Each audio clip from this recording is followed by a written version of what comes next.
Hello everybody, I'm TheSweetBread27 and welcome back to another Dokkan Battle video. So today, I just kind of wanted to toot my own horn a little bit because I wanted to compare and contrast my custom LR for the Golden Week to the one we actually got, which is the LR Bulma here, who spoilers for my YouTube shorts if you haven't seen them yet, I did not get, and I'm not going to be summoning anymore. So I'm a little frustrated about that, but I do want to save my stones for potentially worldwide. I don't know. I'm probably going to skip a year and just collect all those free play stones and what have you.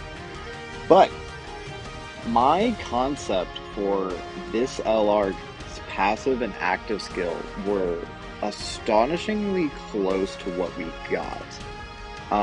So I'm not really looking at links or anything. I don't really want to look at the super attacks because they are very different in that retrospect. But in terms of their passive skills, I made these characters rather similar. And like, again, I had no idea we were going to be getting Bulma.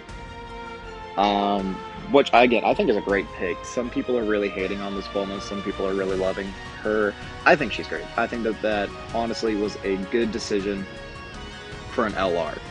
So, I could have expected, and I think I mentioned this in my YouTube video, that it was probably going to be a yellow coin LR instead of a carnival. I was just kind of hopeful that it would be a carnival. So I did get that wrong. And I made my character a stacker. She's not a stacker. From turn 1, she's probably as great as from turn 10, right, in terms of attack and defensive capabilities. But, so my character starts off with, the massive damage reduction, and then you kind of lose that, but then in exchange you gain the dodge. But if you look at Bulma down here, she starts off with guard for the first 7 turns.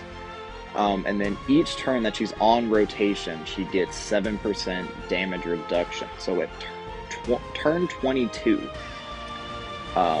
she will have the 77% damage reduction, which is pretty ridiculous, but that's about how much dodge my Shin ends with. So my Shin would build up a little bit faster than her.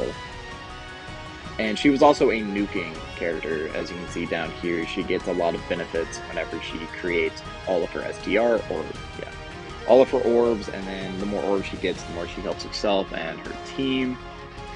Which is kind of what I did too. So at 18 key, you got and I also fixed my Shin, so all of the spelling, grammatical errors I had in the last video are now fixed.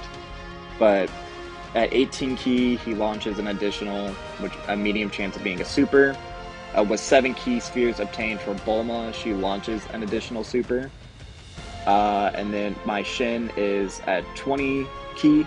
He's effective against all types. We'll get to that in a second.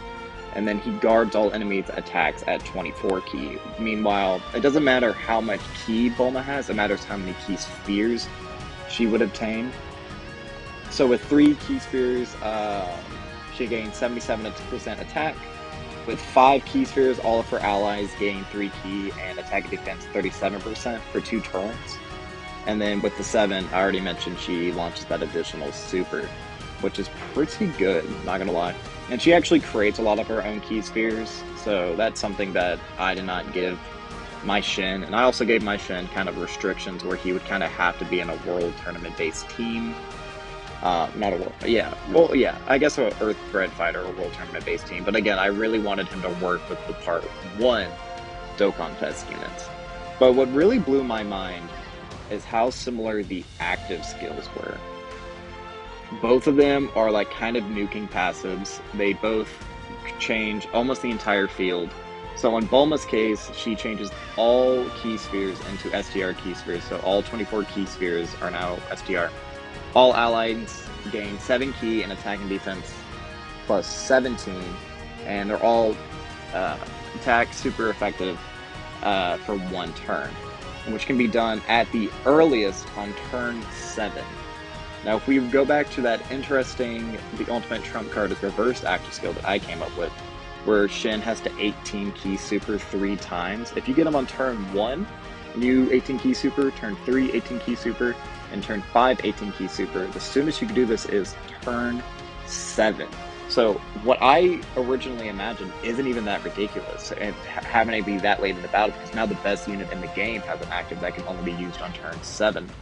And his is very similar. He turns key spheres, certain type of key spheres, tech key sphere excluded, into tech key spheres, and then he turns another type into rainbow key spheres.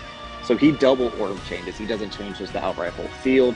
He gains 50% support, and again, that's self-excluded, and then he seals himself for 3 turns.